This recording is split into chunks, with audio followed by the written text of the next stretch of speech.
dengan perbandingan antara resam Utsmani dan juga resam Imla'i. So saya rasa pada tuan-tuan dan puan-puan dah ada slide dia, kita boleh go through lah. Kita tengok dia untuk slide seterusnya.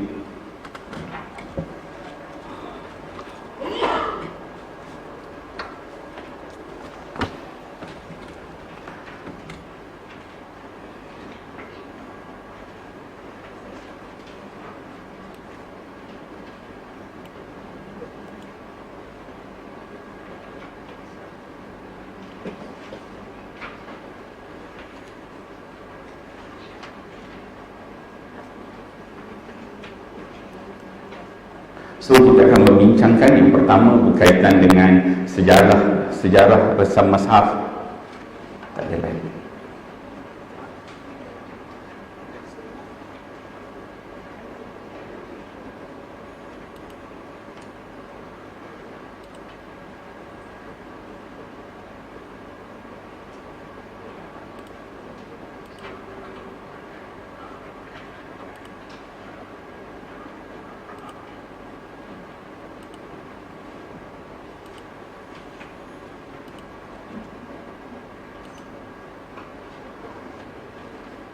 Tak jalannya slide saya kat sini, tak jalan kat sana.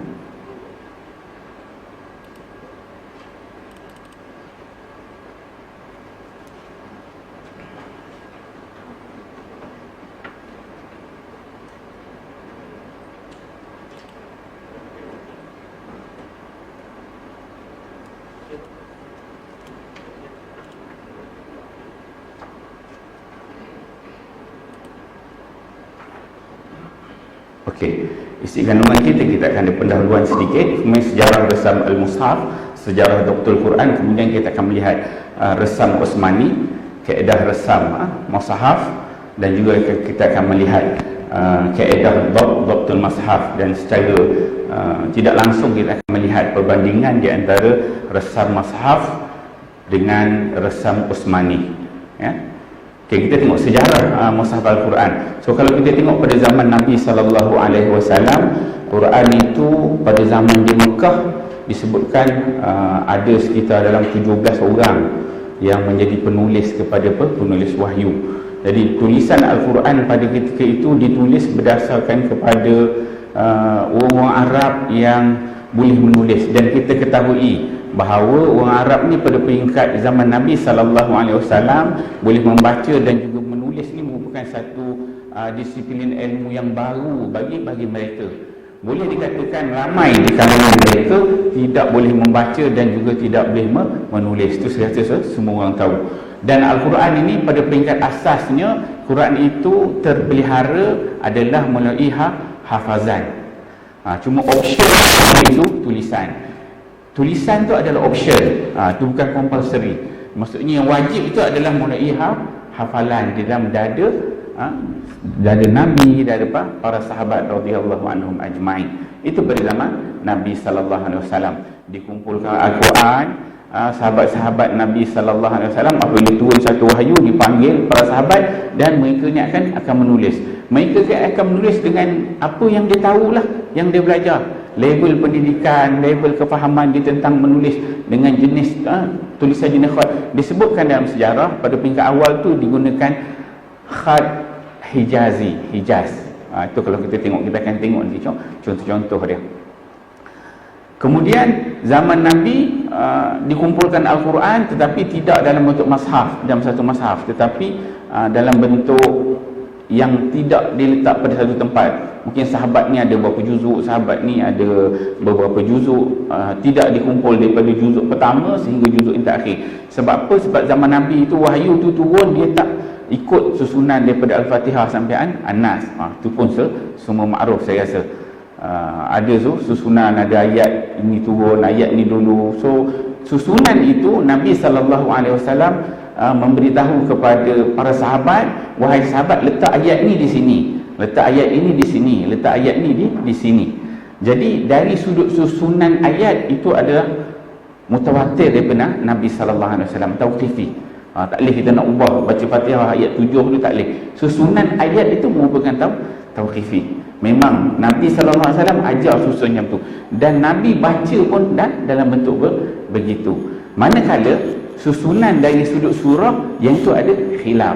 Ada hadis-hadis Nabi SAW yang menceritakan tentang Nabi mengatakan, mana Nabi membaca surah Al-Baqarah, lepas surah Al-Baqarah dia baca surah An-Nisa, tidak Ali Imran. Sepatutnya Ali Imran kan, sunan. Ada hadis yang lain disebutkan Al-Baqarah, Ali Imran, An-Nisa. So ada beberapa hadis dari sudut susunan surah yang itu khilaf ulama.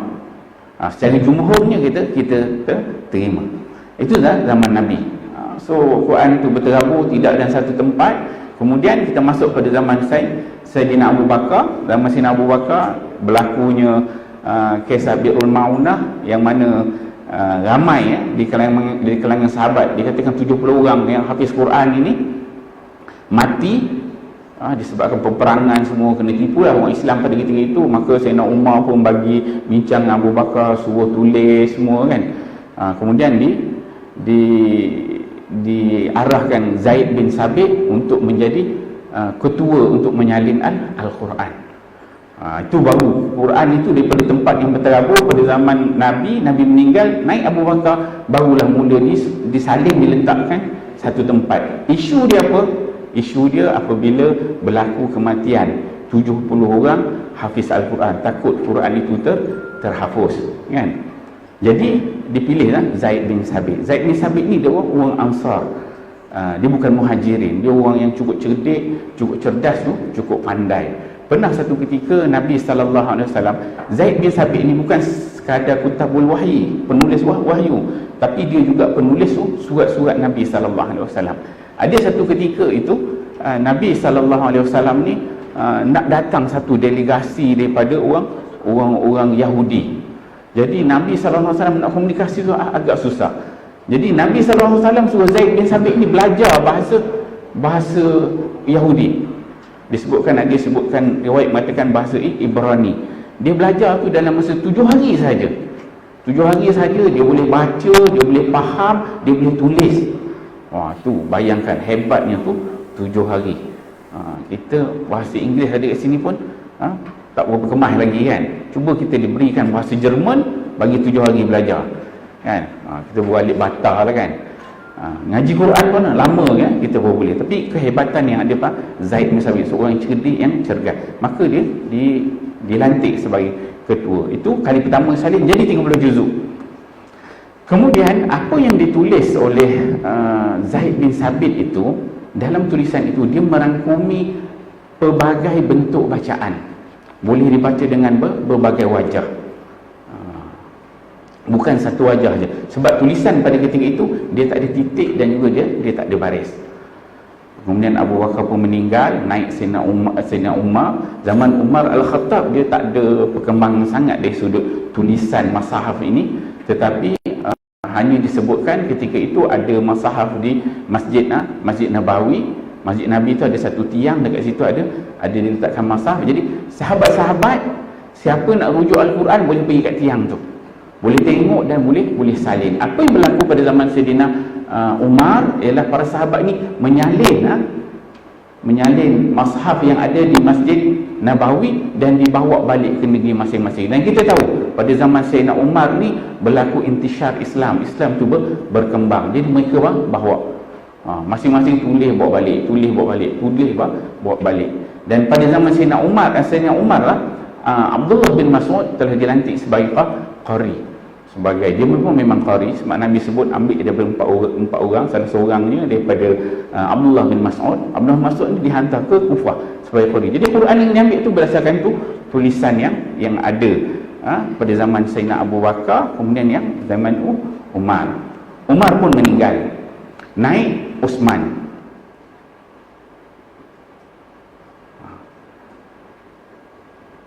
Naik Sayyidina Uthman. Zaman Sayyidina Uthman ni dia berlaku apabila negara Islam telah berkembang, dia berlaku khilaf bacaan. Khilaf bacaan dari sudut macam mana bentuk-bentuk wajah bacaan itu berbeza.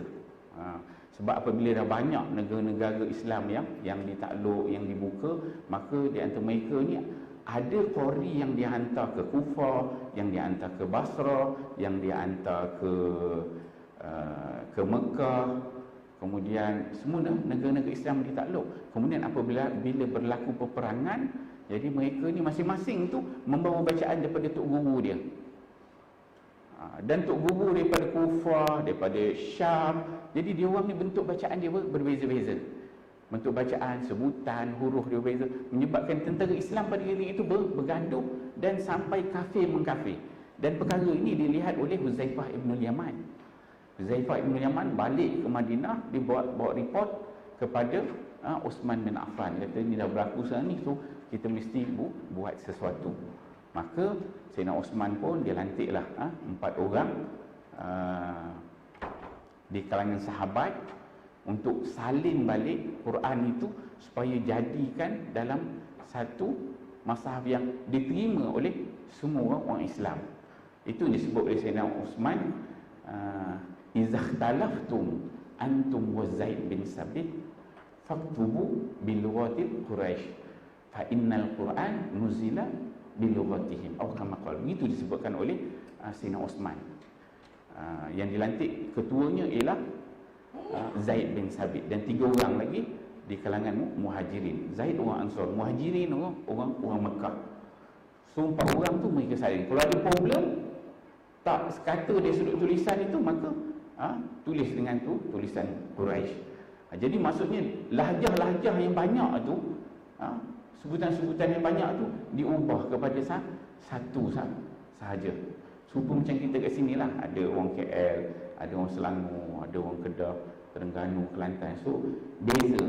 Ada ayat Quran yang diturunkan apabila datang orang Kelantan datang, dia akan Nabi SAW akan baca dengan wajah, tulisan tu, huruf itu, perkataan yang digunakan oleh orang Kelantan. Contoh kalau kita katakan, kalau orang belah utara dia kata buah memplam, buah memplam kan, buah pelam. Kalau orang sebelah Kelantan sana dia kata buah pauh, betul buah pauh. So beza. So kalau ayat Quran tu yang datang sahabat daripada Kelantan, maka Nabi SAW ayat tu dia akan sebut buah pauh. Kalau yang datang daripada orang utara, dia akan sebut buah pelang. Begitulah berlaku. So dia ada beza, bukan setakat dari sudut lahjah, tapi perkataan itu sendiri berbeza. Tetapi maksud dia tidak bertabat, tidak bertentangan. Itu Nabi SAW menyebutkan unzilal Quran ala sab'ati ahruf faqra'u ma tayassara minhu. Quran itu diturunkan dengan 7 huruf, baca mana-mana yang mudah. Boleh banyak wajah tu, mana-mana wajah pun boleh baca. Satu ketika Nabi SAW duduk dengan Jibril, Nabi mengadu kepada Jibril, minta supaya Jibril minta kepada Allah Ta'ala turunkan Quran tu dengan berbagai wajah. Sekali Jibril naik minta tambah satu wajah, 2 wajah. Itulah yang disebut sampai tu 7 qiraat. So wajah-wajah bacaan itu. Maka zaman Sayyidina Uthman ini, itu yang berlaku, menyebabkan berlaku perbelahan dan diberikan 4 orang supaya tulis Al-Quran itu dan diterima. So pada ketika itu seramai 12,000 orang sahabat yang berada di Madinah terima Quran yang ditulis oleh Sayyidina Osman dengan kaedah yang satu. Ada beberapa orang sahabat yang pada mulanya tak terima. Contohnya macam Abdullah bin Mas'ud. Pada ketika itu dia berada di Kufah. Dia dah dihantar sebagai duta ke Kufah untuk mengajar Quran, tapi dia maklumat tu lambat sampai dekat dia. Sedangkan dia ni merupakan para qari, orang yang hebat. Jadi pada peringkat mula dia tak nak terima. Dia kata Quran dia Nabi sebut dia boleh baca, dia pun dia hafal semua, dia ingat semua. Tapi bila dipanggil oleh Sayyidina Osman, bincang balik, terangkan masalah yang berlaku, maka Abdullah bin Mas'ud pun terima. Dan Al-Quran yang ada pada zaman Sayyidina Osman pada ketika itu, yang ditulis oleh para sahabat ni, dia tak ada baris dan juga tak ada titik. Tak ada baris dan juga tak ada titik. So dia memang kosong saja. Okey, itu zaman Sayyidina Osman. Kemudian sahabat 12,000 orang terima, jadilah Quran tu semua orang terima. Daripada banyaklah hajah tu tadi, dia dah kuranglah wajah-wajah itu. Kemudian dia masuk dari sudut resam. Maksudnya kalau kita tengok zaman Sayyidina Osman tu, dia kalau bismillah tu dia akan tulis ba sin mim gitu kan. Bismillah kan, Ar-Rahman. Dia tak ada titik dan juga tak ada baris. Begitu, kosong aja. Kemudian habis zaman Sayyidina Osman ni, dia berlaku khilaf lagi pada zaman Khalifah Muawiyah bin Abi Sufyan, iaitu kisah Ubaidillah bin Zaid ni dihantar pergi jumpa dengan Muawiyah, suruh bercakap. Kemudian tengok dia punya sebutan, cara dia cakap banyak salah dari sudut nahu, dari sudut sebutannya, dari sudut baris, dari sudut i'rab. Maka pada ketika itu Ubaidillah bin Ziyad pun dia minta lah, Ziyad begitu dia minta Abul Asad Ad-Du'ali ni bantu supaya dia letakkan tanda pada Al-Quran yang kosong itu. Maka dia letakkanlah pada peringkat pertama. Ini disebut sebagai nuqat al-i'rab. Dia bukan masalah titik orang Arab pada mula. Dia orang ni masalah dia suruh i'rab, dia suruh baris. Titik tu dia tak ada masalah. Kalau kita orang Melayu, kita akan masalah sebenarnya dia suruh titik kan. Alif, ba, ta tak ada titik, memang habislah, kita tak boleh baca tu. Tapi Arab dia boleh baca. Tapi sebenarnya problem dia yang mula adalah di sudut baris. Maka dia minta lah Abu Asad Ad-Du'ali ni, adalah kisah di sebaliknya. Akhirnya dia terima dan dia pun meletakkan baris pada mushaf Utsmani tu yang kosong. Jadi macam mana cara dia letak mushaf yang mula tu, dia asal dia kosong. Macam bismillah kan, ba sin mim gitu kan. Jadi dia letakkan baris dalam bentuk titik. Tulisan yang pertama itu adalah tulisan warna hitam. Standard zaman Nabi semua tulis warna hitam. Jadi nak buat tu bukan satu benda yang mudah. Kebidaah barulah nak buat kan. Jadi dia letakkan baris dalam bentuk titik. Jadi ba ni titik tak ada, tapi adalah baris. Dia letakkan titik warna merah. So bezakan di antara resam Utsmani dan juga baris. Baris yang pertama dia warna merah tapi dalam bentuk titik. Bismillah, mim bagi bawah kan, dia pun dia letak sini mim kan. Itu yang pertama yang berlaku pada zaman Abul Asad Ad-Du'ali. Kalau dua baris dia letak dua titik. Kalau baris depan dia letak dekat tengah-tengah tu, kat sini, tengah-tengah ni baris depan. Kalau baris atas dia letak titik warna merah dekat atas. Itu kaedah titik, kaedah baris dalam bentuk titik. Okey. Kemudian zaman Khalifah Abdul Malik bin Marwan berlaku susah pula apabila Islam tu berkembang lagi, bukan kepada orang Arab, orang Ajam macam orang Malaysia, Indonesia, kita bukan mengerti bahasa Arab. Jadi kita tak boleh beza di antara alif, ba, ta, sa, jim. Kita tak boleh nak beza. Maka pada zaman Abdul Malik bin Marwan ni lah, dia memerintahkan kepada Hajjaj bin Yusuf As-Sakhafi supaya ambil langkah buat sesuatu supaya Quran tu boleh dibaca oleh orang yang bukan Arab. Bismillah. Maka pada ketika itulah dia letakkan tanda nuqat al-i'jam. Nuqat al-i'jam. Nuqat al-i'jam ni ialah dia bentuk titik pula. Dia jadi macam ni. Bismillah kan, ba, sin mim macam tu kan, bismillah kan, dia ada satu baris, ni baris warna merah kan. Kemudian dia letakkan titik alif, ba, ta, sa, yang ada titik tu dia letak dalam bentuk titik juga tapi warna hitam kat sini. Huruf ba. Dia ada ba, titik, kemudian ada warna merah. Teruslah satu Quran macam tu. Huruf ba diperkenalkan macam mana nak ba, ta, dia ada qawaid dia nak menentukan. Ba tu kenapa satu titik, kenapa tak dua titik, ta kenapa dua titik di atas, tak dua titik di bawah. So dia ada kaedah yang ada Nas bin Asim, Yahya bin Ammar, ke individu yang diberikan tugas untuk meletakkan titik tersebut. Jadi pada ketika ini Khalifah Abdul Malik bin Marwan ni, Quran tu warna-warni, ada baris, ada titik, baris dalam bentuk titik. Nampak berserabut tak? Macam-macam berserabut. Kemudian pada zaman ini juga kalau masah-masah yang utama tu, yang raja-raja punya, ditulis dengan tinta emas, dengan warna emas. Dia letakkan warna emas, titik dengan baris tu warna emas. Jadi lagi berserabut. Macam ini tadi dia ambil baris dalam bentuk titik warna merah, tapi apabila ditulis Quran itu dengan emas, jadi baris dengan titik tu jadi sama. So macam jadi berserabut. Kemudian sampailah pada zaman Khalil bin Ahmad. Khalil bin Ahmad ni sebut sebagai Asyaklu. Khalil bin Ahmad pada zaman dia lah, dia mencantikkan, dia ubah. Bismillah tu dia jadi macam ni.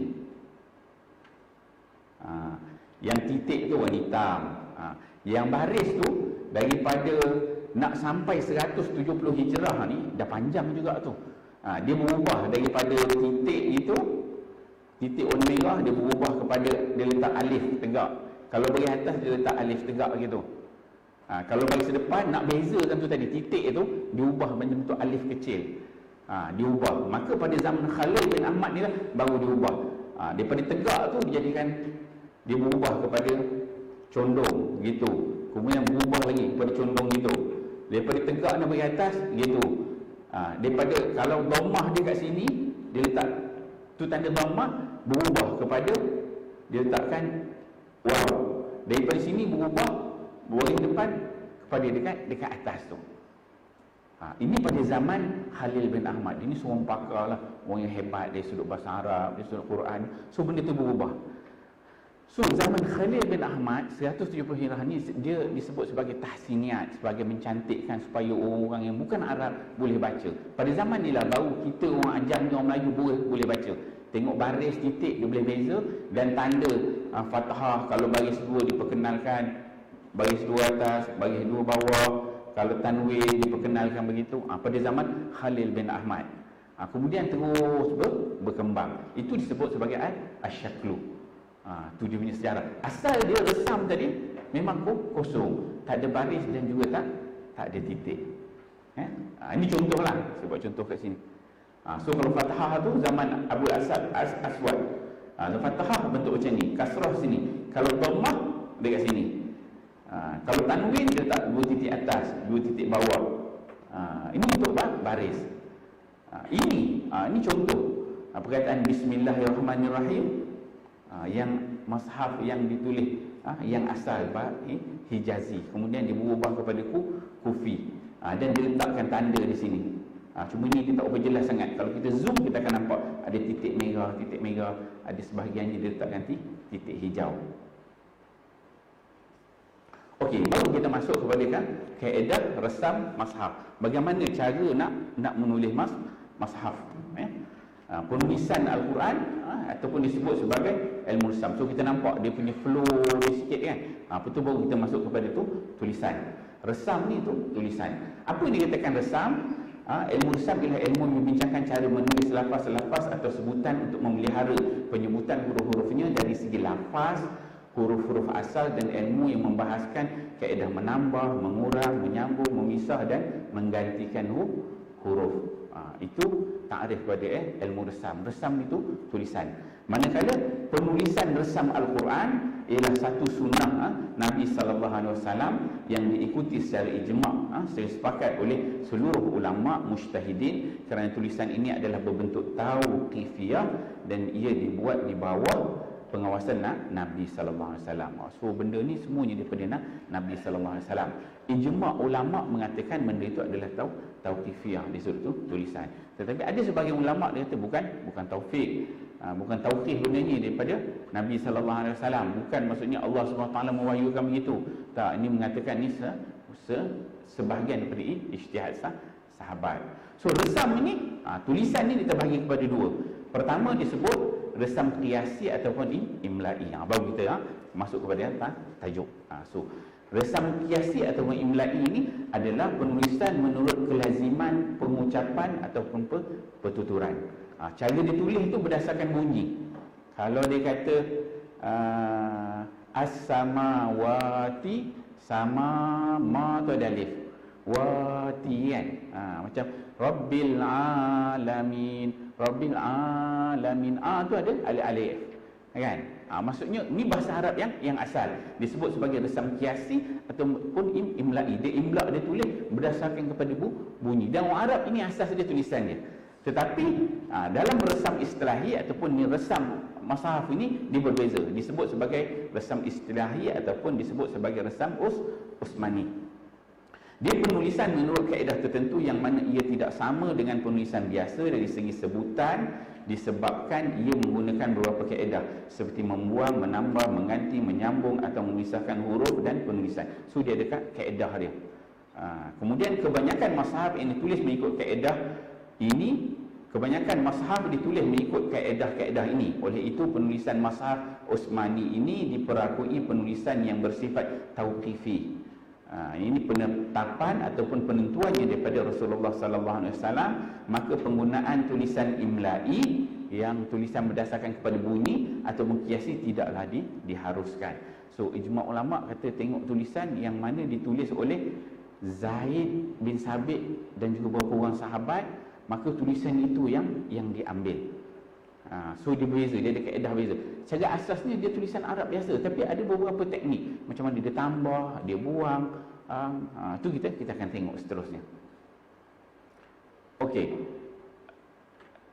Maka para ulama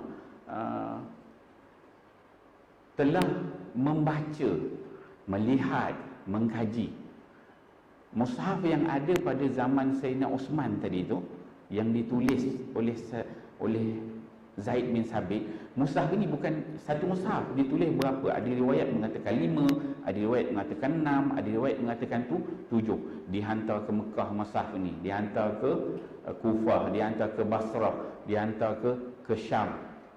Ada beberapa negara dan banyak. Jadi bila dihantar tu, setiap negara Islam tu dia akan salin. So standard yang ni. Dan pada zaman Sayyidina Uthman tu juga, Sayyidina Uthman memberi arahan selain daripada mushaf yang ditulis oleh Zaid bin Sabit ni hendaklah dibakar. So sahabat semua setuju. Yang tu yang tadi Abdullah bin Mas'ud dia tak setuju, kena bakar. Dia dah bawa dia punya mushaf salin pada zaman Sayyidina Umar kan. Dia salin, kena bakar, tak boleh katakan. Tak, ini sebenarnya dia ada isu lah. Jadi semua standard guna tu tulisan yang sama. Maka selepas zaman Sayyidina Uthman, zaman tabi'in, jadi berlaku perkembangan dari sudut ilmu Islam. Mereka mengkaji tulisan-tulisan Al-Quran yang ditulis pada zaman Sayyidina Uthman. Jadi lahirlah ulama-ulama yang hebat dari sudut bagaimana cara untuk menulis mushaf Al-Quran. Zaman 200, 100, 200, 300 hijrah yang pertama, ini disebut sebagai zaman salaf. Zaman ini berlaku perkembangan. Bukan perkembangan biasa kita dengar, perkembangan dari sudut ilmu fiqhnya, perkembangan dari sudut ilmu hadisnya, perkembangan dari sudut ilmu akidahnya, ilmu tafsirnya. Semua disiplin ilmu pada ketika itu berkembang, termasuklah bagaimana cara untuk menulis Al-Quran. Maka dia juga turut berkembang. Ada ulama-ulama, mereka ini yang merupakan pengkhususan dalam bidang penulisan Al-Quran, dalam ilmu qiraat, dalam ilmu tentang bagaimana nak meletakkan tanda wakaf, bagaimana meletakkan jimha dan sebagainya. Maka mereka pun mengkaji mushaf-mushaf yang ditulis pada zaman Sayyidina Uthman ini. Banyak, 100, 200, 300 400 Hijrah tu banyak ulama yang lahir, dan ada beberapa kitab yang ditadwin, yang ditulis oleh ulama. Pada peringkat asalnya dia tak sebut pun mushaf itu mushaf Utsmani, tak ada. Pada peringkat asal 100 Hijrah, 200 Hijrah, 300 Hijrah, dia tak sebut pun mushaf Utsmani. Mereka kitab-kitab yang ditulis dengan Al-Hijab, nama kitab. Dia tulis kitab tentang Rasmul Mushaf. Dia tulis kitab nama dia Rasmul Quran. Dia tulis kitab Khatul Mushaf. Itu nama-nama kitab-kitab besar. Kitab yang terakhir selepas zaman tabi'in, barulah bila ulama-ulama ni dia fikir, banyak dah kitab-kitab, macam-macam nama dah ada kan. Jadi nak letak nama apa? Maka lahirlah kitab ditulis sebagai Rasmul Utsmani. Nama kitab itu. Sedangkan dia punya sejarah penulisan Al-Quran sebenarnya dia bukan hanya terikat pada zaman Sayyidina Utsman itu. Ditulis pada zaman Nabi, zaman sahabat Abu Bakar, dan dia terus menerus. Cuma zaman Sayyidina Utsman itu apabila dibakar yang lain, so dia standardkan itu, maka dia disebahkan kepada Sayyidina Utsman. Maka itulah jadi lahirnya resam atau mushaf Al-Utsmani, merujuk kepada zaman Sayyidina Utsman. Dari dulu kaedah penulisan itu dia berkembang. Maka lahirlah ulama. Kalau kita katakan dalam hadis, dia ada kita sebut sebagai macam Imam Bukhari. Sebut Imam Bukhari, kenal lah. Imam Muslim, ada Sunan Sittah, Sunan Tis'ah kan. Boleh sebut tu, nampaklah hadis kan. Bila sebut Bukhari tu, no comment. Bukhari dengan Muslim bila ada, muttafaqun alaih, no comment. Seolah itu label Quran kan. Itu dia sudut hadis. Dari sudut penulisan mushaf macam mana? Lahirnya ulama-ulama yang mentadwin, menulis tentang disiplin ilmu penulisan. Maka dua ulama yang besar sebagaimana Bukhari dan Muslim, ada dua nama besar, iaitu Abu Amru Ad-Dani. Abu Amru Ad-Dani ni dia meninggal 444 Hijrah. Dia macam Imam Bukhari. Kemudian dia ada anak murid, nama dia Abu Daud. Abu Daud dia meninggal 496 Hijrah. Abu Daud ni macam Imam Bukhari dan juga Imam Muslim. Jadi bila ada dua ni, sedangkan sebelum tu dah ada kitab-kitab menulis tentang tulisan mushaf kan. Bila ada dua ni, yang lain tu jadi macam kabur. Sebab mushaf orang guna satu je. So ambil dua ulama ni, Abu Amru Ad-Dani dan juga Abu Daud. Abu Amru Ad-Dani dia ada kitab dia, orang kata macam Sahih Bukhari kan. Dia ada kitab nama dia Al-Muqni.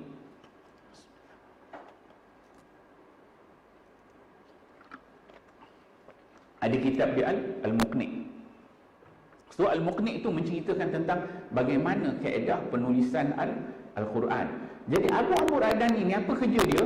Dia pergi tengok balik, dia pergi cek balik mushaf yang dihantar Iraq, yang dihantar ke Kufah, yang dihantar ke Syam, yang dihantar ke Basrah, yang dihantar di Madinah, yang ada di Madinah, mushaf Al-Imam, kemudian mushaf di Mekah. Dia cek balik sebenarnya bagaimana kaedah penulisan yang dibuat oleh yang diarahkan oleh Nabi sallallahu alaihi wasallam kepada Zaid bin Sabit.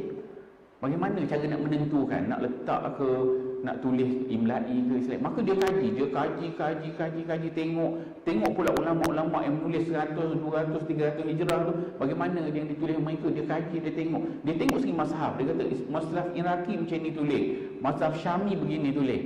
Maka dia letakkan, lahirlah kaedah-kaedah yang diijtihadkan oleh Abu Amru Ad-Dani berdasarkan kepada mushaf-mushaf yang dia lihat dan juga kita lain. Maka disimpulkan kaedah itu kepada 6 kaedah penulisan bersama Utsmani. Maka lahirlah ini 6 dalam penulisan bersama mushaf yang disebut sebagai Al-Hazfu. Hazfu ni kita hazaf, buang huruf. Yang kedua disebut sebagai Al-Ziyadah, kita tambah huruf. Yang ketiga disebut sebagai Al-Hamzah, bagaimana cara penulisan huruf Hamzah. Yang keempat Al-Ibdal, bagaimana huruf itu menggantikan huruf dengan huruf yang lain. Sebab bahasa Arab mungkin dia tulis huruf waw, tapi sebenarnya tak. Dalam mushaf Utsman dia tak tulis huruf waw. Waw tu ditulis oleh sebahagian orang-orang awam supaya mudah dia nak baca kan. Tapi sebenarnya dalam mushaf dia ada kaedah dia sendiri. Kemudian ada yang kelima disebut Al-Faslu wa Al-Waslu, memisah dan juga menyambung. Ada huruf dipisah, ada huruf yang disambung. Kemudian yang keenam ialah ma fihi qiraatan, apa yang padanya ada dua qiraat, ada dua bentuk wajah bacaan. Okey, itu kaedah resam. So dia dah mula lahir 6 kaedah ni, dia dah mula membezakan di antara resam yang imla'i dan juga resam Osmani. Dalam kitab-kitab resam disebutkan resam imla'i ni dia mula berkembang. Asalnya mushaf yang ditulis itu memang resam yang ada pada zaman Sayyidina Osman. Mereka tak berani usik sikit pun huruf tu. Ada alif adalah, tak ada. Ada waw tulis, tak ada. Jangan pandai-pandai nak ubah. Sebab dia Quran wahyu. Asalnya begitu. Pada sekitar 300 Hijrah ni dia berlaku perkembangan ilmu. Maka perkembangan ilmu bahasa Arab, ilmu lughah, ilmu nahwu, ilmu sarf berkembang. Maka pada ketika itu ada ulama-ulama bahagian bahasa yang mereka ini juga merupakan ulama bahagian Quran di Baghdad pada ketika itu. Mereka berijtihad. Dia kata boleh sebenarnya dia tulis Quran ini dengan tulisan imla'i. Jadi Quran yang resam Osmani itu dia tengok dengan asas apa? Dengan asas supaya mudah orang kampung nak baca, orang bandar baca. Kalau tulis resam Osmani itu Arab ni pun kadang-kadang keliru asalnya. Maka pada ketika itu 300 Hijrah itulah bermulanya tulisan resam imla'i. Ditulis atas dasar untuk memudahkan orang baca. Adalah beberapa justifikasi yang dibuat. Ada katakan yang pertama, Quran yang betul tu jangan ubah, itu tak boleh ubah. Yang boleh nak ubah ni kalau macam kita ambil kita kod dalam tafsir atau nak tulis sikit-sikit boleh. Adalah pendapat kata boleh sebenarnya Al-Quran tu kita ubah kepada yang bentuk imla'i, tulisan yang mudah dibaca. Begitu 300 Hijrah tu berkembang. Dan ada juga ulama-ulama yang besar, Ibn Khaldun, Ibn Taymiyah kan, yang Baqillani, mereka yang memberikan pandangan tentang boleh tak boleh diubah daripada resam Osmani kepada resam imla'i. Okey, kita tengok yang pertama disebut sebagai al-hazfu. Apa sebagai al-hazfu ni? Dia membuang huruf. Kaedah yang pertama iaitu al-hazfu bermaksud membuang atau menggugurkan huruf dari struktur kalimah. Huruf-huruf yang digugurkan ialah huruf alif, waw, ya, lam dan juga nun. So ada 5 huruf yang digugurkan apabila kita tulis sesuatu. Perkataan itu dia ada 5 huruf tu, dia boleh tambah dan juga dia boleh buang. Yang ni kita dalam tajuk kita perlu buang. Dalam dia membezakan antara resam mushaf dan juga resam imla'i. Maka 3 bahagian terbahagi kepada 3 bahagian yang 5 huruf ni. Yang pertama disebut sebagai hazfu al-isyarah. Hazaf maksudnya buang kerana menunjukkan terdapat beberapa cara bacaan, kaedah bacaan. Contoh kalau kita tengok kat sini,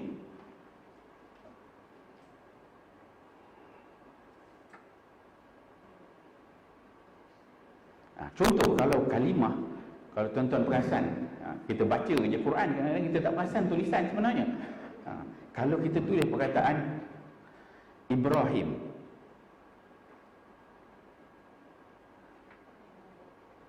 betul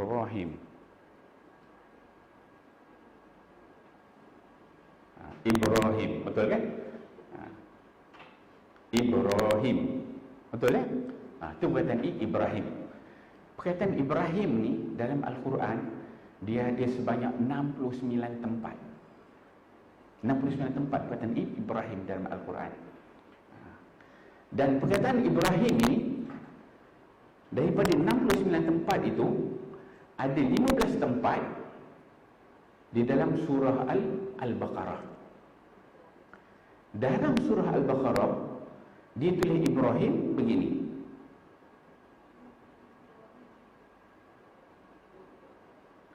Dia tulis Ibrahim tanpa ada ya. Ada 15 tempat dalam surah Al-Baqarah dia tulis Ibrahim begini. Dia hanya tulis itu, ada itu, rumah ya. Dia tak ada ya. Selain daripada 15 tempat ni, baki daripada 15 tempat ni, Ali Imran terus sampai yang terakhir juzuk 30 Suhuf Ibrahim tadi. Abu Amr Ad-Dani dia melihat Mushaf di Iraq, mushaf Iraqi disebut. Dia tu mushaf Iraqi tak ada rumah ya tu. Dia tengok pula mushaf Syami, mushaf Syami pun tak ada rumah ya tu. Dia hanya ditulis begini. Ini kita dah ubah dia jadi cantik sikit. Kalau asal dia Ibrahim ya mim. Itu dalam bentuk mushaf yang zaman Sayyidina Osman. Ini kita dah tambah, dah ada titik kan, dah ada hamzah, ada baris, ada mati kan, bagi atas Ibrahim, bagi bawah kan, dah banyak benda dia tambah dah kan. Tapi yang asal dia tak ada. Bila Abu Amru Ad-Dani dia tengok tak ada sebenarnya. Mushaf Iraqi, mushaf Syami dia tak ada. Selain pada itu dia tengok ada. Maka dekat sini qori yang dihantar pada zaman Sayyidina Osman itu, yang dihantar ke Syam, iaitu Imam Ibnu Amir. Satu imam nama dia Imam Ibnu Amir. Imam Ibnu Amir ni dia ada dua orang perawi, iaitu Hisham dan juga Ibnu Zakwan. So Hisham dan juga Ibnu Zakwan, bentuk bacaan yang dia ajar pada orang-orang Syam pada ketika itu, dia membaca dengan bukan Ibrahim, dia membaca dengan Ibrahim. Dia baca dengan Ibrahim. Itu qiraat Ibnu Amir. Sebab itu ni rumah ya ni tak ada. Dia dibaca dengan Ibrahim, tapi dia tak letak alif lah kat sini. Pada mushaf Iraqi dan juga Syami, dia hanya letak Kalau dalam resam Utsmani yang asal tu, dia hanya tulis Ibrahim, alif bara mim. Rumah ya ni tak ada. Rumah ya tu tak ada kat tengah tu. Jadi Abu Amr dia tengok, mushaf Syami Iraqi tak ada rumah ya tu. Jadi apabila mereka menulis mushaf, lahirnya satu kaedah bagaimana ya tu perlu ditulis ataupun tak ada. Maka dalam surah Al-Baqarah dilihat mushaf yang di Syam itu memang tak ada alif, tak ada ya. Maka mereka membaca dengan Ibrahim. Itu qiraat daripada Ibnu Amir. Ibnu Amir ni dia Hisham dan juga Ibnu Zakwan. Al-Imam Syatibi. Imam Syatibi ni seorang imam qiraat. Dia ada satu matan nama dia Hirzul Amani wa Wajhut Tahani.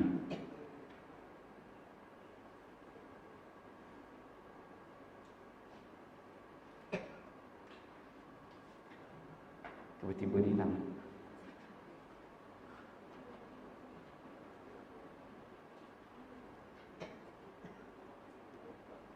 Ada? Okey. Imam Asy-Syatibi ni dia ada mengarang satu nazam, nama dia Hirzul Amani wa Wajhut Tahani, dalam ilmu qiraat membincangkan tentang perkataan Ibrahim ni. Disebutkan dalam matan dia kata wa wajhani fihi libni Zakwana hahuna. Ibnu Zakwan pada perkataan Ibrahim ni dia baca dengan dua wajah. Ibrahim dia boleh baca dengan Ibrahim, dua wajah. Sedangkan Hisham dia hanya baca dengan qaulan wahidan, dengan satu wajah, Ibrahim aja. So Ibnu Amir dekat sini dia wajah dia ada Ibrahim dan juga Ibrahim. So dua wajah jadi tulisan. Dari sudut ni maka pengkaji pun dia mengkaji kenapa berbeza sebenarnya tulisan ini. Maka para ulama bila dia melihat surah Al-Baqarah ni, apabila dia lihat sebenarnya surah Al-Baqarah ni audien dia kebanyakan dia orang Bani Israel. Bani Israel. Jadi sebab itu ditulis oleh Zaid bin Sabit dan juga para sahabat, ditulis dengan tanpa ada rumah ya. Sebab apa? Nabi SAW ajar dia tulis begitu, maka dia menulis begitu. Tak ada mak itu dia katakan tauqifi. Tak ada rumah ya tu, tak ada. Jadi orang di Syam pada ketika itu mereka ni banyak daripada kalangan Bani Israel. Khitab pada ayat surah Al-Baqarah. Dan dia orang dekat Syam, dia memang Ibrahim tu dia tak sebut Ibrahim. Dia memang nyebut bagi lahjah orang Syam, dia sebut dengan Ibrahim. Satu dia sudut Bani Israel, satu dia sudut orang kampung dekat Syam pada ketika itu. Dia tak sebut Ibrahim, dia sebut dengan Ibrahim. Ada sebahagian sebut dengan Ibrahim, ada sebahagian tu memang Ibrahim, dan kebanyakannya sebut dengan Ibrahim. Dia pun dapat bacaan Quran dibaca dengan bentuk sedemikian. Sedangkan selepas daripada surah Al-Baqarah, surah-surah lain ditulis dengan ada ya, Ibrahim, ada Umayyah. So dia dah beza itu. So para ulama dia mengkaji, dia tengok Ibrahim ni ada ya, juga ada dengan tak ada ya. Dalam kitab Taurat dia tengok, dalam naskah Taurat disebutkan Ibrahim ni asal nama dia bukan Ibrahim. Dalam kitab Taurat dia tuliskan Ibram je. Ibram itu bagi nama Ibrahim. Ketika mana Nabi Ibrahim umur dia 99 tahun, Nabi Ibrahim ni diangkat menjadi kepala umat, Raisul Ummah. Pada ketika itulah Allah Subhanahu Wa Taala mewahyukan kepada Nabi Ibrahim yang Ibram tadi ditukar kepada Ibrahim. Dan pada ketika itu, baru Nabi Ibrahim ni diangkat menjadi kepala umat, orang besar. Sumpah juga macam Sarah, kat isteri dia ada Sarah dengan Siti Hajar kan. Sarah, nama dia bukan Sarah dalam Taurat, dia tulis dengan Sarayu. Tapi apabila Ibram ditukar kepada Ibrahim, maka Sarayu ditukar kepada Sarah. Nama dengan Sarah. Itu beza dah Taurat. So dia ada connection ni lah. Jadi surah Al-Baqarah tu khitab dia memang tuju kepada Bani Israel. Sedangkan selepas daripada surah Al-Baqarah, Ali Imran sampailah seterusnya, khitab dia punya audience dia bukan Bani Israel. Dah cerita tu secara umum. Maka ada dengan kesemuanya dengan wajah ya. Jadi sini dia berbeza lah. Berbeza dari sudut bacaan. Maka dikatakan isyarat tadi, yang pertama kan hasbul isyarah tadi, maka di sini kalau di Al-Baqarah ini dia tak ada umayyah, tapi surah lain ada umayyah. Jadilah yang pertama sebagai hasfu al-isyarah. Maksudnya dibuang tu sebagai satu tanda isyarat menunjukkan ada bacaan yang lain. Dia tak letak kat surah Al-Baqarah ni huruf ya. Sebab apa? Kalau dia letak huruf ya, maksudnya bacaan tu hanya dengan ya. Tapi apabila surah Al-Baqarah dia tak letak dengan huruf ya, dia letak macam ni, maka dia boleh baca dengan Ibrahim dan juga boleh baca dengan Ibrahim. Yang ni, ini bukan resam. Yang ni tanda. Dia sebut sebagai Dhabtul Quran. Yang resam yang ni. So tuan-tuan kena bezakan. Yang mana resam, yang mana dhab. Kadang keliru kat situ je, pening kat situ. So kena bezakan. Yang resam betul-betul kosong, tak ada titik, tak ada baris. Huruf pun ada bersambung, ada lebih kurang, rupa pun tak cantik sangat. Itu resam Utsmani. Titik, baris, wakaf, semua benda tu dia termasuk dalam bahagian Dhabtul Quran. Dhab tu disebut pun penandaan. So dalam surah Al-Baqarah tu ditulis dengan tanpa alif, tanpa ya, sebab boleh dibaca dengan dua wajah. Dia jadilah dia yang pertama tadi hazfu al-isyarah.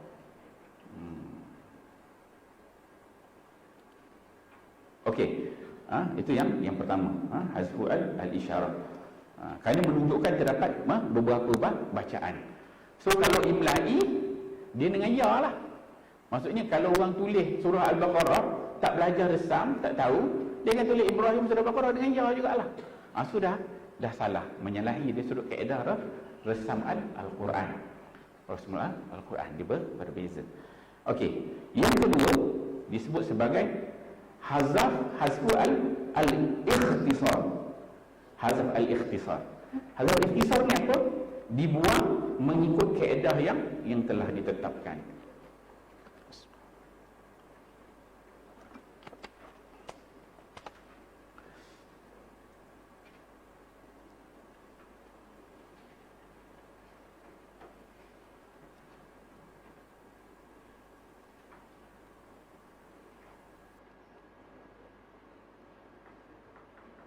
Okey.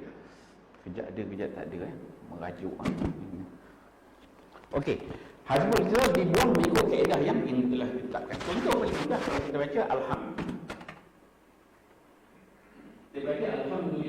rabbil alamin. Katanya al-alamin. Al-alamin. Al-alamin.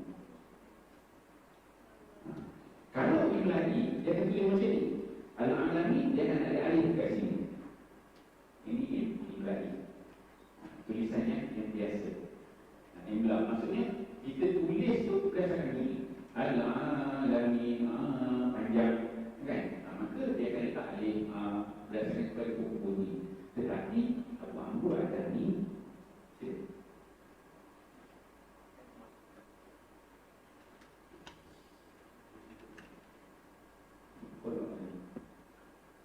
okey. Abu Amru Ad-Dani ini dia bermaksud dia asal yang tulis dalam kalimat ada alif pada al-alamin. Maka dia tulis dengan begini. Al-Lam-Mim Ya Nun. Itu. Oh, ini untuk record ni. Baik, sorry. Maka dia tulis begini, al-alamin dia tanpa alif. Bila tanpa alif ni, al-alamin ni dari sudut bahasa Arab dia jamak muzakkar salim. Jadi tuan-tuan belajar bahasa Arab ni tutup guru ramai depan saya ni. Pencen ni banyak belajar bahasa Arab kan, dia jamak muzakkar salim. Jamak muzakkar salim ni, semua bentuk jamak muzakkar salim dia akan ada tengah dia kat sini panjang ke alamin. Semua bentuk panjang dekat tengah ni mak tu semua dibuang.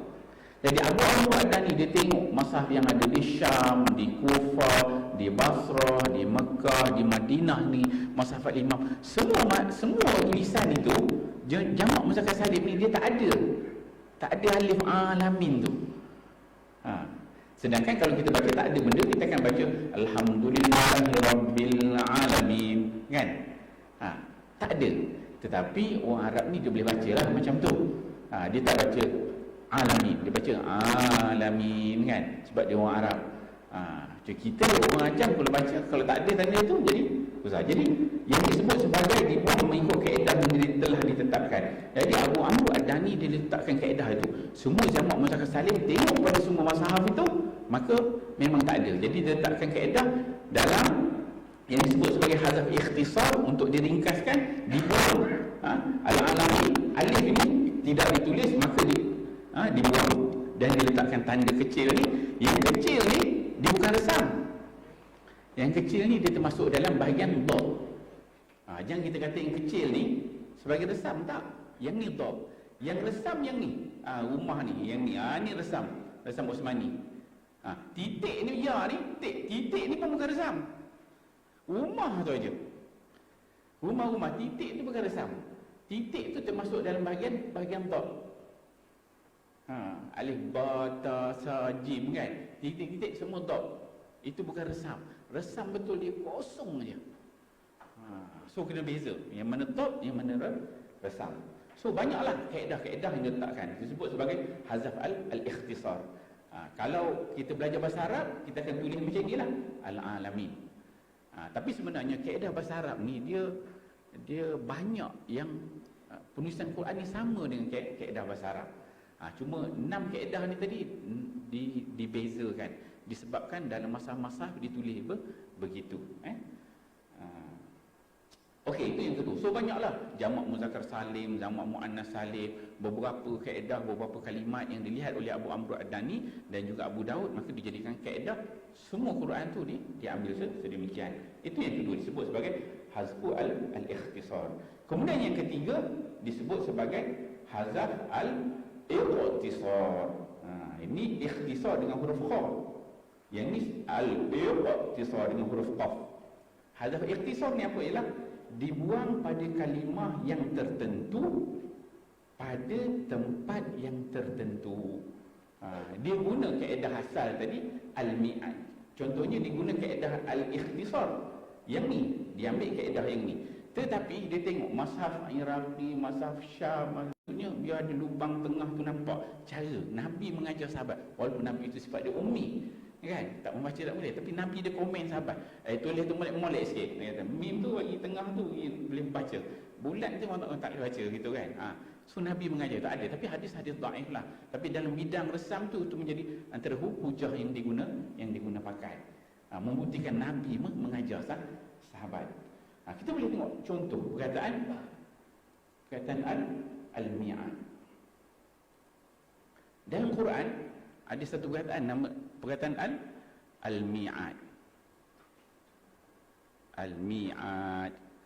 Al-mi'ad. Al-mi'ad ni janji ataupun perjanjian. Dalam Quran semua dia ada 6 tempat dalam Al-Quran perkataan al-mi'ad. 5 tempat al-mi'ad dengan ma'rifah, dengan ada alif lam. 1 tempat tak ada alif lam, mi'ad aja. Dalam 6 tempat ni, semua tempat dia tulis dengan ada alif. Dalam Mushaf Utsmani, semua tempat tengok Mushaf Iraqi, Syami, Kufi, Basri, Makki, Madani, semua tempat tu ada ditulis dengan alif pada 5 tempat. Tapi ada 1 tempat sahaja yang ditulis dengan begini,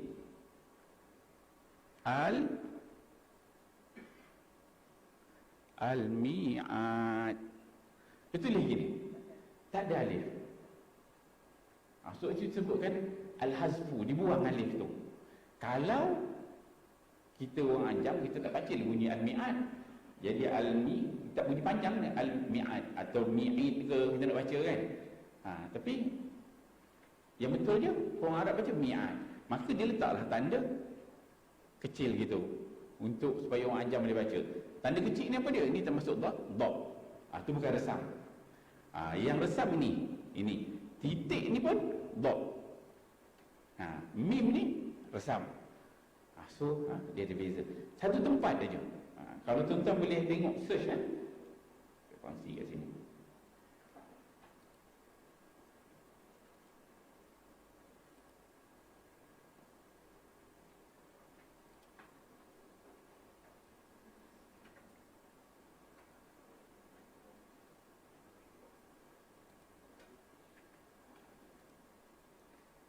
Kalau saya gunakan ni, kalau kita nak search perkataan dalam Al-Quran ni, boleh download, kemudian dia jadi offline, kita pun mudah nak cari lah. Contohnya kalau macam kita nak ambil perkataan al-mi'ad, kita tengok sini.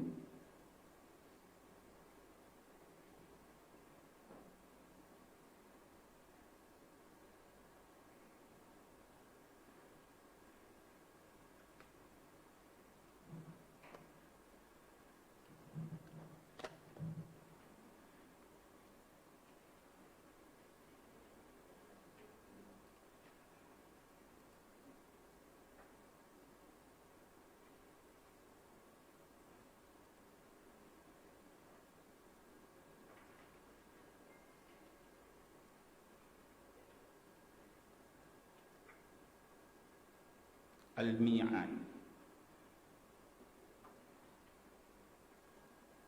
Al-mi'ad kan, bila kita search dalam Quran, kita akan jumpa ada 5 tempat. Ini dengan alif lam lah. Dengan alif lam ada 5 tempat. Boleh nampak situ ya? Ada 5 tempat. Kalau kita tengok sini, Ali Imran, innallaha la yukhlifu al-mi'ad. Tengok sini perkataan mi'ad ni, ada alif kan. Kalau kita tengok lagi perkataan Ali Imran ayat 194, al-mi'ad di sini ada alif. Kalau kita tengok lagi, yang ni Al-Anfal ayat 42, al-mi'ad, nampak tu? Dia beza, tak ada alif dia kat situ. Perasan tak? Dan Quran tu ada, kita baca tak perasan, tapi sebenarnya kaedah resam di situ. So apabila Abu Amr Adani dia melihat kepada masa-masa itu, ada yang ada alif, semua tempat al-mi'ad satu Quran, tengok Mekah, Madinah, semua ada alif. Tapi pada satu tempat ni tak ada alif. Semua sahab ni tak ada alif, masa ni tak ada alif. Kenapa sahabat tulis begitu? Itu kehebatan Al-Quran yang diajar oleh Nabi sallallahu alaihi wasallam. Maka para ulama pun kaji tengok sebab apa berlaku begini. Nabi ajar begitu, sahabat tulis begitu, beza. Resam Imla'i semua ada alif. Resam Usmani dia berubah. Kalau kita tengok dari sudut pentafsiran, dia kata tengok daripada 6 tempat itu, 5 tempat itu menceritakan tentang innallaha la yukhliful mi'ad. Allah Subhanahu Wa Taala tu dia tidak mungkir janji. Apabila disebutkan Allah tidak mungkir janji, maka isbat alif tu dia menguatkan, mengatakan benda tu tidak berubah.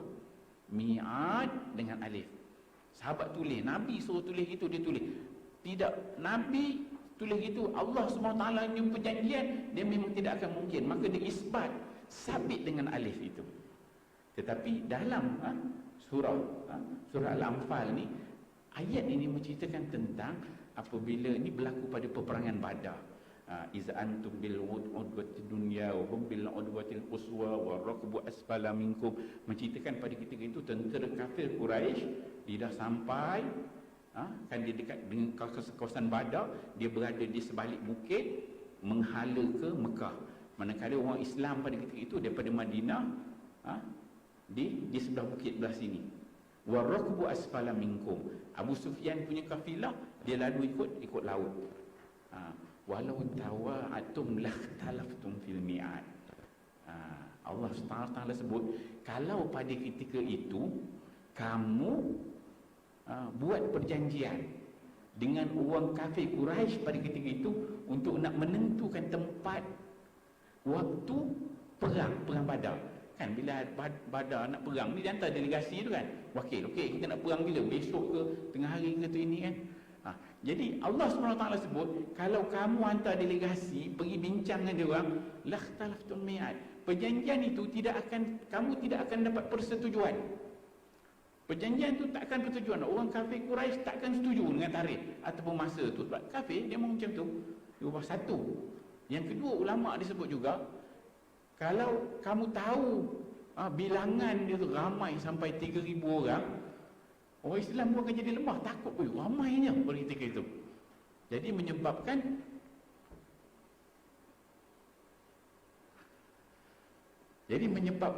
Allah SWT menyebutkan saja Allah Ta'ala tak bagi berlaku perjanjian, dan kalau berlaku perjanjian tu dia tidak akan ada persetujuan, maka Allah Ta'ala saja temukan dia terus. Jadi al-mi'ad dia kat sini, perjanjian ni adalah perjanjian di antara manusia dengan manusia, bukan perjanjian Allah Subhanahu Wa Taala. Maka dia tak kuat, tak kukuh, tak isbat, maka dia tak tanpa alif. Itu sebab ni tu ulama kajilah. Okey, yang kita tengok tempat-tempat yang lainnya yang begitu jugalah.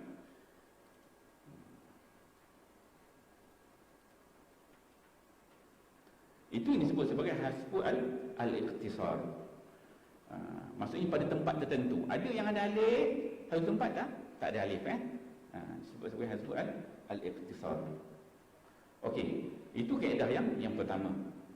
Kemudian ini dia masuk panjang sebenarnya slide dalam tu. Saya bagi macam tu. Cuma mungkin yang lebih-lebih tu kena balik baca sendirilah. Kalau tak faham boleh telefon saya, dan banyak dalam ni tok-tok guru boleh tanyalah. Itu disebutkan hazaf. Kemudian adalah jenis-jenis hazaf ni, macam bismillah, ada alif asal. Kalau Imla'i dia ada alif, kalau Usmani dia tak ada alif. So masa kita agak singkat, so saya buat laju je lah. Lillazi, kalau Imla'i macam ni, kalau Usmani dia akan buang lil alamin, al alamin dan sebagainya.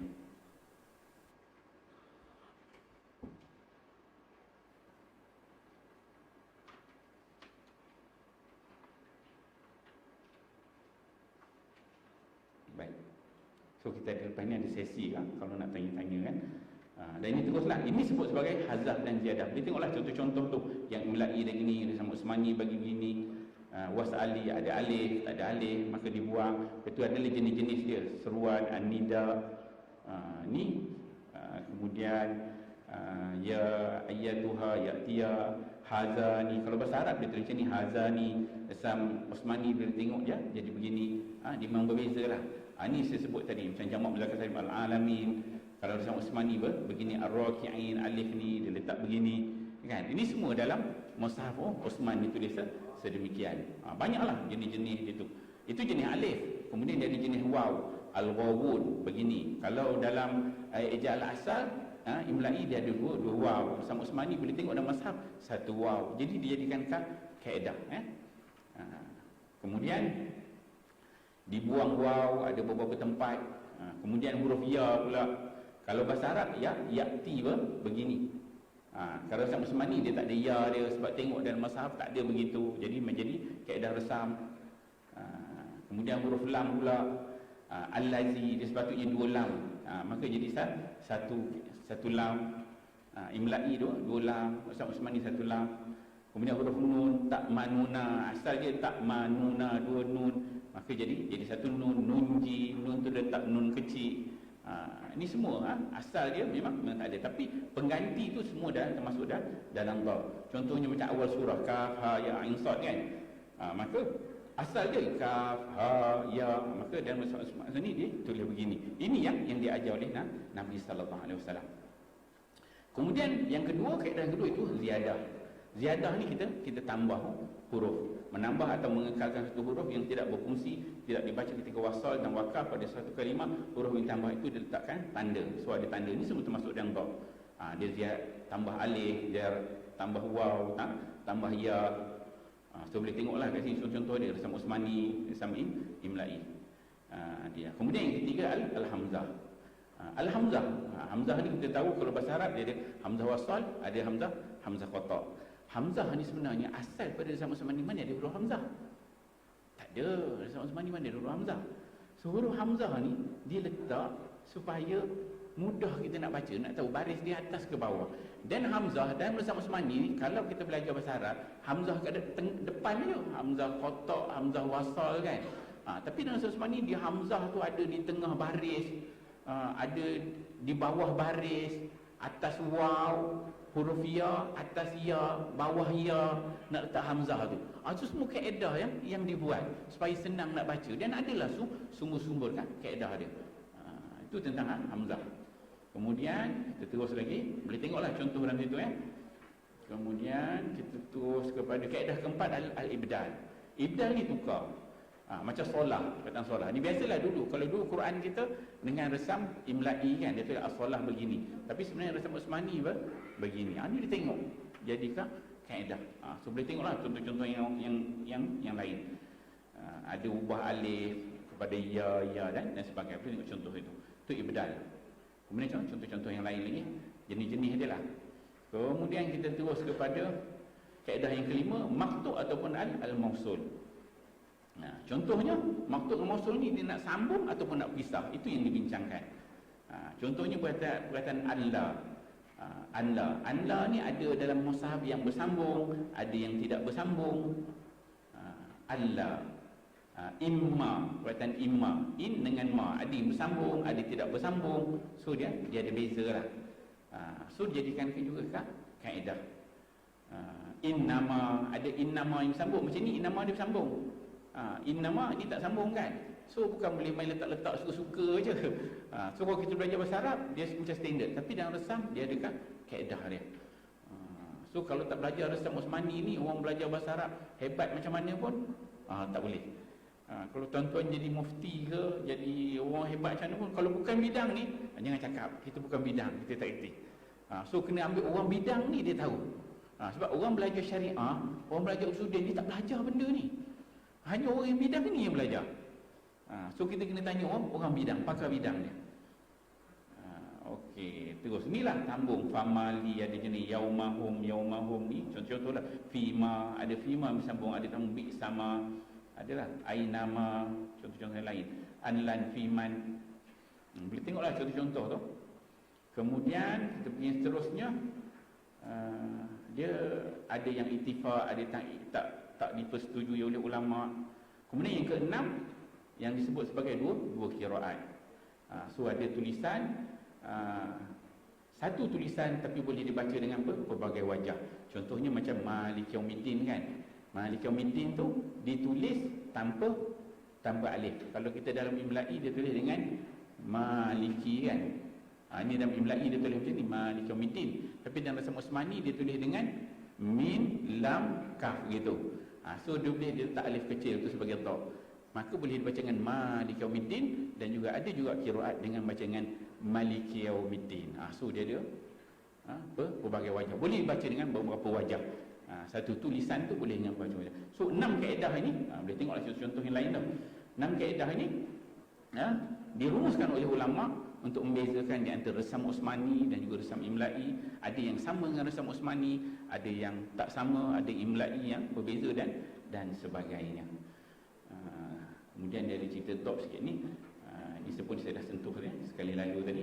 InsyaAllah ada masa yang lain nanti kita boleh sambung lagi. Jadi waktu terlalu mencemburui. Jadi apa yang sampaikan itulah yang sempat saya sampaikan. Yang baik itu datang daripada Allah Subhanahu Wa Taala, salah silap daripada kelemahan diri saya. Mungkin kita buka untuk soalan, silakan jika ada soalan.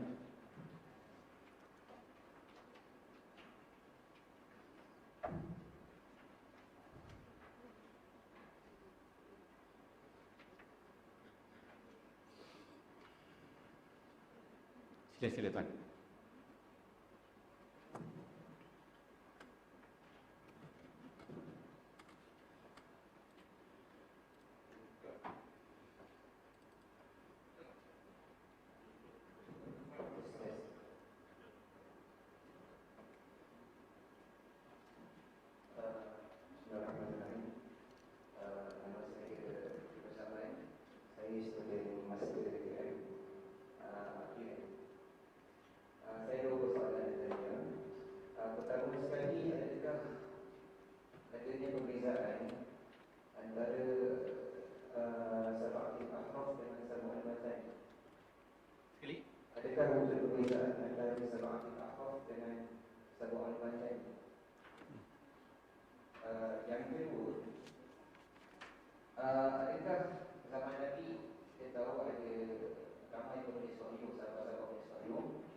Terima kasih kepada bertanya. Saya jawab tu soalan ni. Okey, sab'ah ahraf dengan sab'ul mathani itu memang berbeza lah. Sab'ah ahraf ni dia merujuk kepada qiraat 7 ulama As-Suyuti dalam kitab dia nuliskan sab'ah ahraf ni, 7 huruf ni, orang Arab tak takrifkan benda ni. Orang Arab dia memang faham benda tu. Tapi selepas zaman sahabat tapi baru mereka jadi tak faham pula. Itu normal lah. Zaman Nabi dia faham sebab Nabi ada, dan mereka ada pada zaman itu. Sab'ah ahraf ni, 7 huruf ni, zaman Nabi sahabat dia orang faham. Sahabat tak tanya pun Nabi apa maksud sab'ah ahraf tu. Tapi lepas zaman dia baru orang tanya. Sab'ul Masani ni memang beza. Sab'ul Masani ni merujuk kepada hadis-hadis. Sab'ul Masani merujuk kepada surah Al-Fatihah, diistilahkan sebagai Sab'ul Masani. Al-Quran itu sendiri diistilahkan sebagai Sab'ul Masani, tapi dia tidak merujuk kepada qiraat. Tapi sebut sab'ah ahraf ni, 7 huruf ni, dia agak common sikit. As-Suyuti dia tulis lebih dari 40 takrif yang dikatakan 7 huruf. 7 huruf, 7 lahjah, 7 bahasa, 7 qabilah, takdim, takhir, 70 terjemahan apa yang dikatakan sebagai sab'ah ahruf, 7 huruf itu. Kemudian bertanya, zaman Nabi sahabat dia orang tak ada masalah, dia orang faham Al-Quran sebab dia berada pada zaman itu. Kita kemudian ni jadi keliru, tak faham. Orang dulu tak tanya, kita yang tanya kan. Dia macam itulah, macam kita kalau duduk kat sini bangsa, kalau bangsa ni kita sebut, okey tuan, malam ni kita jumpa dekat Masjid Abu Bakar. Okey kan? Semua faham kan? Okey, malam ni kita lepas kuliah kita ngetih Masjid Abu Bakar. Okey, semua faham kan? Ada siapa tak faham kan? Jelas kan? Masjid Abu Bakar tu tahu. Bila sebut Masjid Abu Bakar semua tahu. Oh, Masjid Abu Bakar. Orang sini lah, ni orang kampung ni kan. Masjid Abu Bakar semua tahu. Oh, Masjid Abu Bakar bangsa. Okey. Bila sebut ngetih tahu dah. Dewan kat situ kan. Memang situlah tempat kita ngetih kan. Tapi tiba-tiba kita sebut kan, pergi dekat Gua Musang sana cakap, okey, malam ni kita ngetih dekat Masjid Abu Bakar. Masjid Abu Bakar kan? Dia tanya kopi, mana Masjid Abu Bakar? Bangsa pun dia tak tahu. Ni kan pula Masjid Abu Bakar. So beza apabila Islam tu berkembang, tahun tu berkembang, bahasa tu berkembang. Zaman Nabi, mereka duduk pada zaman tu, Nabi sebut sama huruf dia orang faham. Tapi bila zaman tu berkembang, maka berlakulah banyak takrif. So beza. Itu yang pertama. Sabak huruf tu merujuk kepada bentuk-bentuk bacaan, qiraat. Sabul masani tu menyebut kepada takrif. Al-Quran tu sendiri disebutkan sebagai sabul masani. Surah Al-Fatihah juga disebutkan sebagai sabul al-masani. Itu dalam hadis disebutkan begitu. Yang bentuk bacaan. Tulisan sama, tapi boleh dibaca dengan pelbagai bentuk bacaan. Satu. Yang kedua, ada juga ditulis dengan perkataan-perkataan yang lain.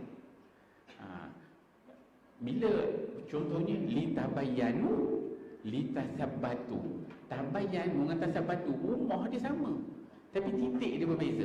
Sedangkan Quran tu tak ada baris, tak ada titik. So tulisan sama, berbeza.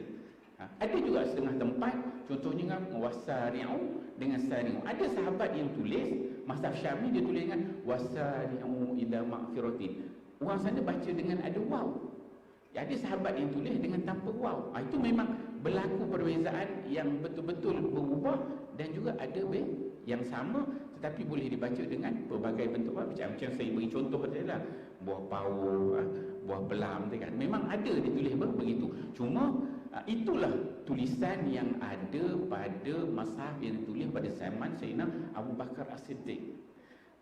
Ulama dia semua tertanya-tanya bagaimana mazhab yang ditulis pada zaman Sayyidina Abu Bakar yang akhirnya dibakar pada zaman Khalifah Malik, Khalifah Marwan, dibakar mazhab itu. Apabila mazhab itu zaman Sayyidina Uthman, dia kumpulkan daripada ketika itu sahabat masing-masing ada mazhab masing-masing. Kita ambil dengar orang baca, ambil salin, Tuan Haji ambil salin, Datuk ambil dengar salin. Maksud masing-masing ada mazhab masing-masing bawa balik rumah. Dan saya, orang A ambil daripada orang B, B ambil daripada Nabi. Ada orang C ambil daripada D, ambil daripada Nabi. Mungkin B dengan C tu ada beza tulisan, masing-masing tulis balik. So memang ada perbezaan. Zaman Sayyidina Uthman semua tu kena bakar, ambil yang standard.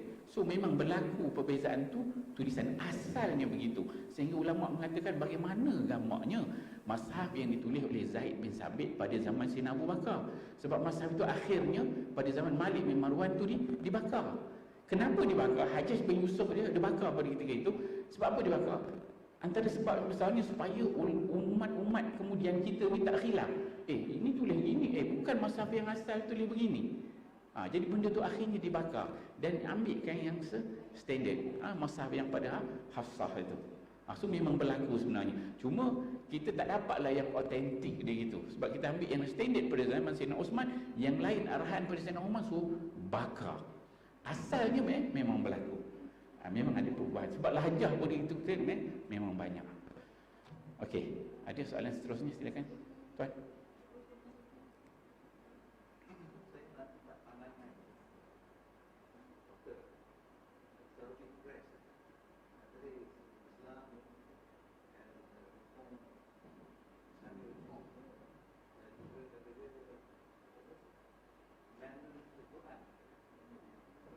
Ada di Quran yang Ustaz mengenai Saudi Press yang mengatakan Quran perlu direformkan. Jadi kata ada 2,500 scribal errors. Maknanya kita juga dekat perang sebagainya. Dan ada yang kita tadi dan sebagainya. Jadi ini apa pandangan Ustaz tentang ini? Ini daripada Saudi. Jadi adakah ini patut dikritik oleh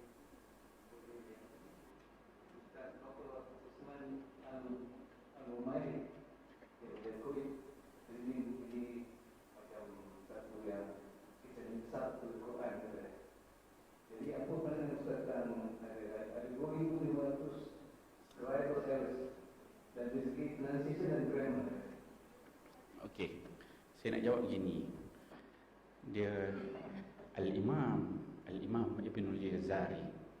Imam Ibn al-Jazari ni dia meninggal 890 Hijrah. Imam Ibn al-Jazari ni dia ada satu matan disebut sebagai matan Ibn Jazari, matan Tayyibatul Masyar. Dia ada menazamkan qasidah dia panjang. Qasidah dia panjang menceritakan tentang Al-Quran. Dia ni pakar dalam bidang qiraat dan bentuk bacaan, dan semua orang merujuk kepada dia lah. Kita katakan ada qiraat 7, kemudian qiraat 10. Qiraat 10 tu dia lah, dia punya tukang buat, tukang ejaz semua, ulama besar. Panjang lah, itu tajuk cerita Ibn Jazari, dia 2-3 hari tak habis. Dia ulama besar dengan sanad dia, orang hebat. Dia kata dalam matan tu dia sebut, dia kata Quran ini, dia kata kullu ma wafaqa wajhan nahwi wa kana li rasmi ihtimalan yahwi sahha sanadan huwa al-Qur'an fa hadhihi salasatu al-arkan wa ma yakhtallu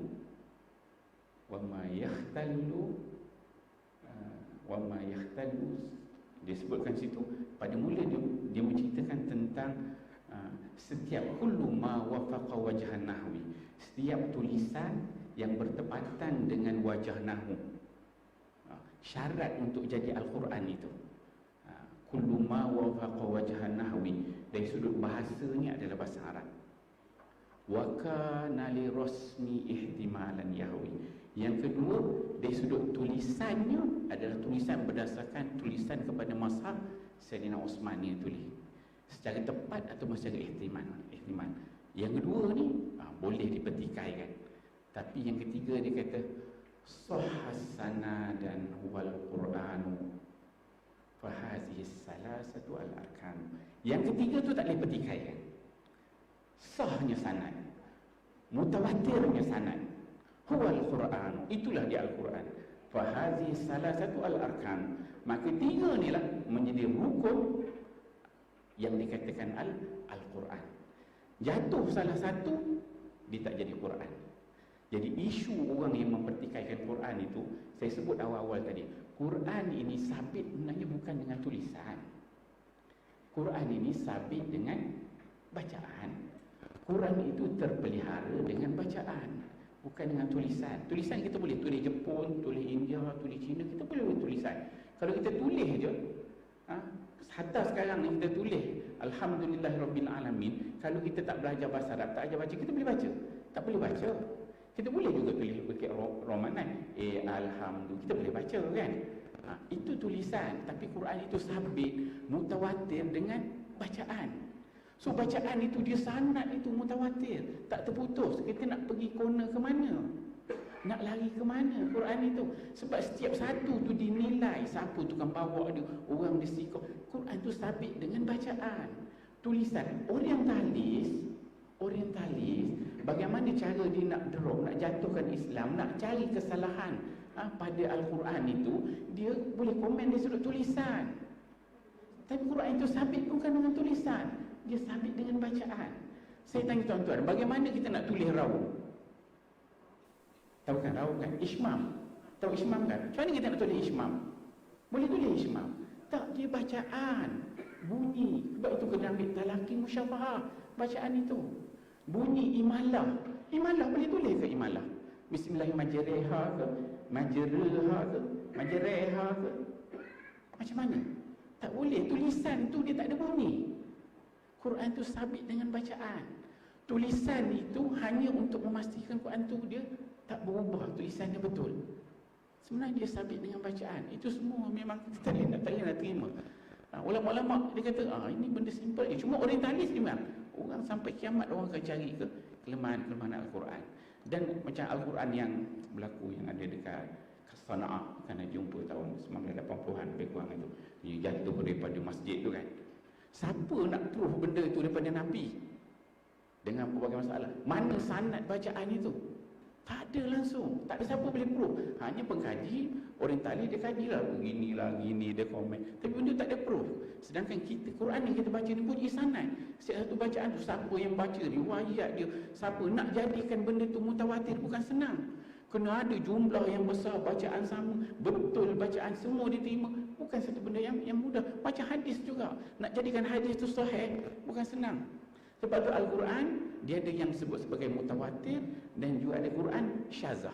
Tuan-tuan tahu dalam surah Al-Fatihah sahaja Dia ada bacaan yang syazah, ada sekitar 70 tempat. Saya ada slide, saya ngajar tentang qiraat ni. Ada 70 tempat dan surah Al-Fatihah aja bacaan syazah. Ada baca dengan Malik Yaumiddin, ada baca dengan Mulik Yaumiddin, Maliku Yaumiddin. Semua benda tu orang Arab sendiri baca gitu, tetapi dia tidak ada sanad. Maka dia jadi syazah. Dan nak jadi mutawatir ni bukan satu benda yang mudah. Dia perlu melalui pelbagai tes ulama, orang hebat yang sanad, yang dia ni bukan baca pada seorang, banyak ulama dia yang dijadikan ikhtiar.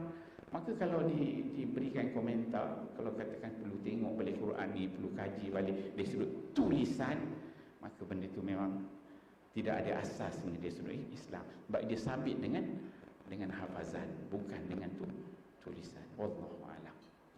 Okey, saya rasa cukup lah. Saya pun dah banyak makan masa yang lain ni.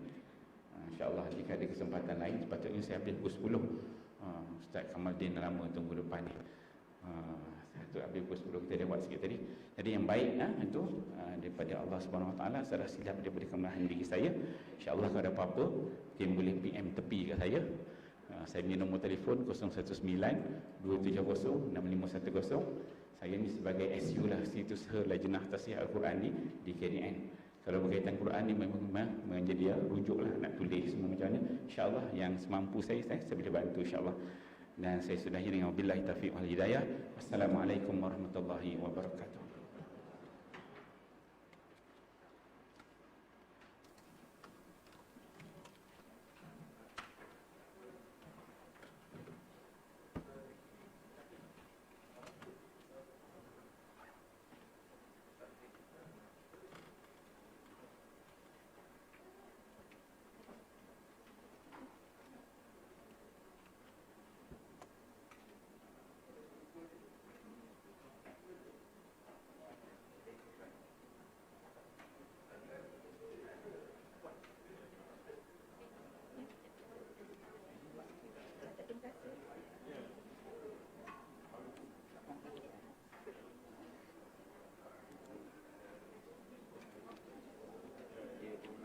Majlis mengucapkan ribuan terima kasih kepada Yang Berusaha Dr. Siddiq bin Arifin di atas ceramah yang telah disampaikan sebentar tadi.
Hadirin yang dimuliakan, majlis kita diteruskan lagi dengan ceramah yang kedua yang bertajuk Kaedah Pelupusan Teks Bahan Al-Quran yang akan disampaikan oleh Yang Berusaha Ustaz Kamaldin bin Muhammad Damin.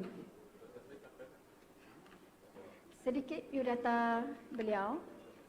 Beliau merupakan Ketua Penolong Setiausaha Seksyen Regulatory Al-Quran dan Hadis, Bahagian Penguatkuasaan dan Kawalan Ibu Pejabat KDN. Tahap pendidikan Ijazah Sarjana Muda Usuluddin dan Falsafah Universiti Kebangsaan Malaysia tahun 1987 hingga 1991. Dengan itu, majlis menjemput dan mempersilakan Yang Berusaha Ustaz Kamaldin bin Muhammad Damin untuk menyampaikan ceramah. Dipersilakan.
Bismillahirrahmanirrahim. Assalamualaikum warahmatullahi wabarakatuh. Ada.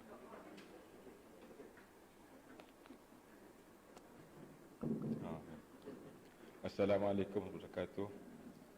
Ya, dimuliakan pengurusi majlis yang dikasihi semua peserta khusus pada seminar pada pagi ini, Datuk Datin, Tuan Haji, Tuan Hajah, dan kepada semua sekalian yang hadir pada pagi ini. Pagi ini saya akan dibagi amanah untuk menyampaikan tajuk berkenaan dengan pelupusan Al-Quran. Pelupusan Al-Quran. Mungkin tuan-tuan pernah terbiasa dengan membuat pelupusan Al-Quran.